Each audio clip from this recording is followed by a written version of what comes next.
আসসালামু আলাইকুম ওয়া রাহমাতুল্লাহি তাআলা ওয়া বারাকাতুহু।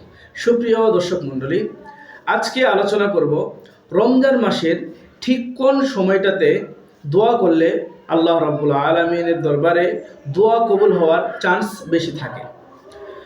আল্লাহ রাব্বুল আলামিন প্রথম আসমানে এসে বান্দাদেরকে ডেকে বলে, ও আমার বান্দারা, তোমাদের মধ্যে কারা গুনাহগার আছো, আমার কাছে মাপ চাও, আমি তোমাদেরকে মাফ করে দেব। তোমাদের মধ্যে কে অসুস্থ আছো, আমার কাছে সুস্থতা চাও, আমি তোমাদেরকে সুস্থতা দান করব। তোমাদের মধ্যে কে রোগ বালা মুসিবতের মধ্যে আসো, আমার কাছে মাপ চাও, আমি তোমাদেরকে সব কিছু থেকে নিরাপদ রাখব। সময়টি হলো শেষ রাত্র। রমজান মাসের প্রত্যেক দিন, প্রত্যেক শেষ রাত্রেই আল্লাহ রাব্বুল আলামিন প্রথম আসমানে এসে এভাবে বান্দাদেরকে ডাকে। আমরা যদি আল্লাহ তাআলার দরবারে এরকমভাবে দোয়া করতে পারি, হে আল্লাহ, আমি গুনাহগার, আপনি আমার গুনাহ মাফ করে দিন।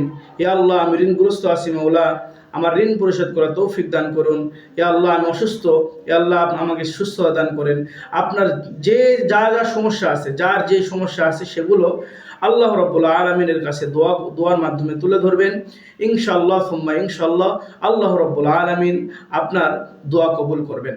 আল্লাহ রাব্বুল আলামিন আমাদের সবাইকে এই আমল করার তৌফিক দান করুন। সকলেই বলি আমিন। আসসালামু আলাইকুম ওয়া রাহমাতুল্লাহি ওয়া বারাকাতুহু।